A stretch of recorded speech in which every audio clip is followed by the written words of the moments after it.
Are you ready to create your own wealth and become financially independent? Learn how to grow and keep your money and start today even if you're not at your desired income yet. And by the way, you don't need a six-figure income to start multiplying your money. Tuesday, January the 12th at 7 p.m, I am holding my free masterclass on how to create your own wealth and become financially independent. And here's what you're going to learn. You're going to learn what to do with your money to make it work for you rather than you working for money. Find out how to get started investing even if you don't have a clue. Money doesn't have to be difficult, scary, or hard to acquire.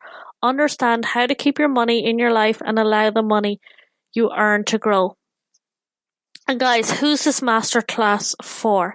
If you're a female entrepreneur wanting to learn how to grow and keep your money, and you want to learn how to get started investing, understanding the principles of wealth, you would like to have a better relationship with money, you desire to have your money support your dream life, you dream of not being dependent on others for money, then I want you to click on the link below and join us on the 12th of January. Look forward to seeing you there. Take care.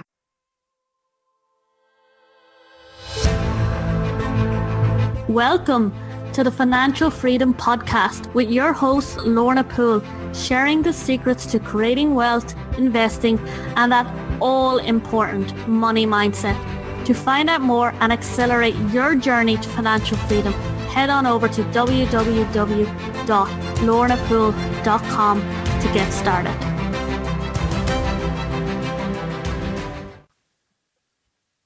Welcome, everybody. Welcome to the Financial Freedom Podcast. My guest expert today is Elizabeth Pearson, and she is the founder of Simple Successful Stocks and started investing while working as an architect. And she's going to share with you today the real story of what it's like to become an investor as somebody who has never been brought up as an investor. She just thought that you had to be better and more enjoyable way of earning a living. She learned to invest from her dad as a way of sharing something she was passionate about. She discovered it was possible to get her money working for her and create wealth in very different ways. Even though she did not work in the city, have a financial background, or a lot of money to start, she now works with women who struggle to understand money and get it working for them because they don't know where to start or who to trust. She's a financial educator, giving women the knowledge and confidence to start investing in the stock market themselves and take charge of their own financial future, making it simple, jargon-free, and full of sparkle. Elizabeth, great to have you here. Thank you, Lorna. It's lovely to be here. Thank you for inviting me to be on your podcast. You know, Elizabeth is a friend of mine, and I invited her here because, so many of us as women think we can't do this because we don't have the money, we don't have the knowledge, and, we weren't brought up learning about money. And I want to share this story to let you know it's completely possible. So, Elizabeth, I'd love you to tell us about, where was your starting point? Well, my starting point was as you said, so I was working as an architect in an office, and I was really unhappy in my job. It just architecture just didn't suit me. And I remember reading an article in a magazine about a couple, both architects, because architects always seem to marry other architects, so they never get time to leave the office. And they were doing really good work, and they got lots of reviews, but the salary that they were earning was just terrible. And I just thought, I suppose that was the point. I thought there's got to be another way. And at the same time, I'd done a self-development course. And one of the things I realized is I wanted to, for me, relationships are really important in my life. And my dad had taught himself to invest. He's not from the city. He was a university academic. He got fed up with poor financial advice, and he taught himself how to invest. And so I thought, okay, here is something that I could learn from him as a way of getting in communication, like improving our relationship, having something to talk about. And at the same time, this might be really helpful. I had no idea how to improve my financial situation. So it was those two things really that started me off. Wow. Yeah. And it's interesting, just a side note on your dad. Your dad started at what age did you say? Well, he lost $1,000 on the American stock market in his early 20s. And then he didn't start his second investing life until he was 58. So, so quite late. But it just goes to show at any age you can make it happen. Yeah, yeah, and he's done really well. So I started when I was 36. I'm now 49. So I still think because of my dad, I've got plenty of time. So so that's really reassuring. Yeah, so he started at 58. People would say that's quite late, but it's not. It's never too late. No, it's never too late. And you are really young with such a future ahead of you. So, yeah. Okay, so how did you go from bettering your relationship with your dad to how do I start my first investment? Okay, so I was learning from him. I didn't have any money because I was still finishing off my studies being an architect. And so I learned from him and I did this thing. I mean, at the time, the internet wasn't so... basically, we didn't have the same kind of resources to invest online as we did then. So I did sort of this thing called paper trading, where you kind of work out what you want to buy and you just look at, like the Financial Times. So I did a bit of that. I saved up my money and then I opened an ISA, and that was in 2005. In 2006, I had a chunk of money and I bought my first investment. So I remember being in my lunch hour at work, online. And I pressed the button and I was like, oh my God, I think I'm going to die. Anyway, I didn't die. Isn't that one of the most powerful parts? Isn't that one of the most powerful parts? Just take it. Because it's scary giving up a lot. It's terrifying. I was terrified. So I pressed the button, and I didn't die. And then it's like doing anything for the first time. It's really scary, and then it just becomes more familiar. And so that's how I started, and then and that's how I carried on. Yeah. And how did you know what to buy? Okay, so there's basically two ways of investing. There's passive investing, which is very low cost, low risk. You're putting your money into these things called index trackers, which are kind of following the stock market. And there's something called active investing, where you are people are choosing themselves kind of individual companies to buy and sell. So I learned from my dad about active investing. And so what he said to me, and he was very clear, you never invest money you can't afford to lose. You have a strategy and you stick to it. I'm going to slow you down in there. Never invest money you can afford to. Never invest money that you can't afford to lose. And what else did you say? And then to have a strategy and stick to it. So you don't want to be investing money if you're spending any sleepless nights over your investments. Just don't do it. So you set up. So you have. I had a pot of like emergency. £1,000 for emergency things like the dishwasher going wrong or something like that. And then I saved. I think 6 months of my basic kind of salary into a savings account. So I had that. So if anything, if I lost my job, if, like right now, there's a pandemic, I had some resources to fall back on. And then I was investing 10% of my net income every month. And that was going into my investments. So anyway, back to so active investing is choosing a portfolio, a portfolio of shares. And often how people do this is they do it in a very random way. They take tips from people they meet down the pub. They read stories on the internet and all that kind of stuff. Whereas what my dad taught me was to use kind of hard financial facts to choose a portfolio of 20 companies and to do that consistently, and then to kind of re-look at them again. When I started, I would sort of sort them out every year, and now I do them a bit more often. So it's called active investing. It requires a little bit more time and a little bit more kind of knowledge than passive investing. So it's not necessarily something you want to start with, but you can kind of grow into it. But I don't spend a huge time, people think I spend loads of time looking at charts and screens, and I don't. My philosophy is doing as little time as possible and go dancing, because it can be quite dull. So I love so that's that. how I Have a little time and go dancing. It's so true. I know, because the financial sector is so, it's so dull. It's just so dull, really. And But isn't that one of the oh kind of God, ahas as well? You don't have to have a degree in, no, accountancy, or, I remember having a really limiting belief about, like, I had to earn a lot of money to invest in the stock market. I had to, no, I didn't know the jargon, so therefore, how could I do it? It's so possible, and I want people to get this from this conversation. It's so possible. it is. And when you pick 20 companies, what are you looking for, or what are your red flags? Or Well, it's not really. I'm not a financial advisor. I'm a financial educator. So what I do is I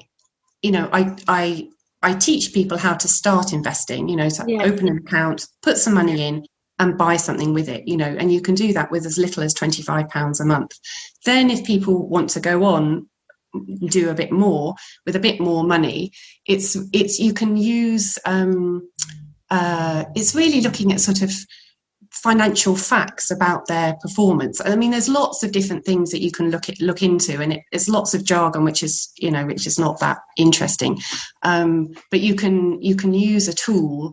There's something I use called Stockopedia, which kind of gathers all this information about different stock markets around the world, and then you can use that to decide which companies you think are going to be do better. But you don't know that, but it's more strategic rather than random. So that's how because you have to I love the way you shared how having a strategy and having a plan rather than picking something out of what you hear on the news or what you hear in a paper. I think that's huge. And so you were living off the money that was working off your investments, right? Well, what happened? So I started in 2006, and then in 2017. So people talk about financial, this thing, financial freedom, and so I worked out what that was for me, which is basically having enough money. This thing called net worth. So this is all your assets minus your liabilities, that you can take an income from it without depleting it. So you can live off your assets without having to work if you don't want to. So I was beaving, I thought I'd reach this magical figure, and then I did, and I was like, right, I think I'm going to leave my job. I think I can leave my job, because I was, I don't know, I'd been there a few years and I got a bit bored. So that was in 2017. And however, it didn't quite pan out that way, because what happened was, this is the thing about the stock market, is that I've been used to my money growing in a certain way. And then the next 3 years, it didn't grow that way at all. So in a way, I was kind of living off the money that I'd created without it replenishing.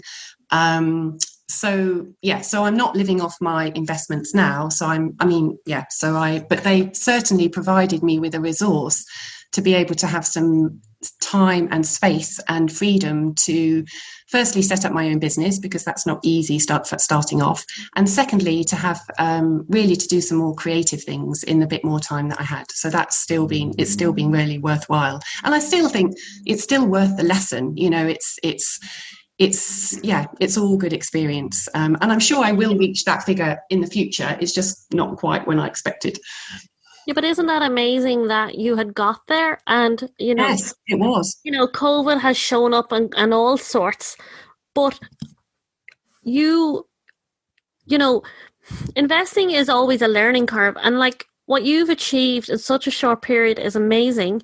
And then where you are now, you can build upon that, and you can teach people how to navigate this. And I think that's phenomenal. And Because isn't there isn't there a thing as well that we should always be looking at our investments and rebalancing and seeing where we're at, and then if we're living off it, we need a certain amount to keep building. And I'm kind of throwing a few things at you here. And what else isn't there another thing about there's a certain percentage that you should be prepared to lose in a downturn? Yeah, well, I mean, Warren Buffett, who's this very famous, American investor, he says if you're an investor, you should be prepared to see your investments come down by 50%. Wow. Now, that's a lot. I mean, in the recent COVID, I think it was 30%. It was a very sharp fall. It was 30%, almost overnight. And that, it's all very well talking about it and saying, yes, I'll be fine.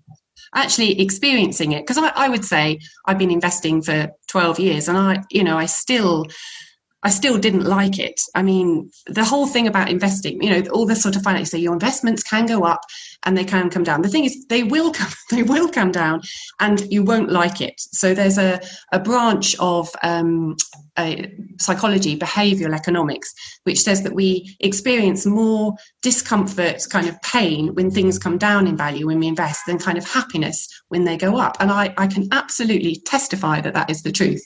And yet the thing is just to kind of stick with it, because I mean, just in the recent kind of with everything coming, the stock market coming down with COVID, now it has bounced back, not to where it was, but it has, it's gone back to some of its value, and to have that sort of quality of, discipline, really, I think that's what it comes down to. My experience of investing, it's not about what you know or the details or the thing. It's a kind of way of thinking about it, and it's about being, as I was saying, having a strategy, sticking to it, and then not being attached to the results, not taking the outcomes of what goes on personally, and just keeping going. It's really about discipline. So, it's more about meditating and doing what makes you laugh, so you're not looking at your investments all the time and worrying about them and twiddling with them and tweaking with them and just going off course. That sounds amazing. Like, having the discipline when it falls, of not going in there and tweaking at it and selling off and all these things that can actually cause more harm than good. I think that's an amazing advice to give somebody. And you've said so much great stuff here. So never invest what you can afford to lose. That's about putting your emergency fund in place and having an income in place to protect yourself if you lose your job or investments or whatever. That's huge. And passive and active income. So passive income is more about the companies are already sort of in a bundle and it works itself out kind of thing, is it? Compared to it's more passive and active investing. So passive investing, which is a brilliant way to start investing, is so you invest in these things, they're called index trackers. So often on the news, they're always talking about here in the UK, they're talking about the FTSE All Share. So it's a measure of the value of all the stocks and shares on the UK stock market. Right. So the FTSE All Share Index it just measures that. It's just a measure of it, and it's always in the kind of thousands or so. So if you buy something called an index tracker, which is a very low cost, low risk investment, what you're doing, so say you buy an index tracker and it's tracking the UK stock market, what that means is that it's like a bundle. You will have your money, your like £25 or £50 will have gone into a big pot with lots of people's others, and that will be used to buy maybe 500 or 600 companies that are on the UK stock market. So as all those companies go up in value as a whole, your investment will go up. As they come down, so you're just following what the stock market does. And what you're aiming to do by that is harness the long-term growth of the stock market, which in the UK, it's about 6%, not every year, but over time. which is much better than putting your money into an interest account at the moment. And there's this conversation going on at the moment about negative interest. So you're getting your money to grow with that. And the good thing about them is that because you've got your money in lots of different companies, 600 or whatever, it means that if one of them does well and one of them doesn't badly, they kind of balance each other out. So that's passive investing, which is a brilliant way to start investing. And there's been lots and lots of stuff written about how passive investors can do better, a lot better than active investors, and also a lot better than those people who manage investments on their behalf, because the thing it does is, because it's run by computer, because it's a strategy, it sticks to it. It has no feelings in it. These investments just do what they say on the tin. So that's passive investing.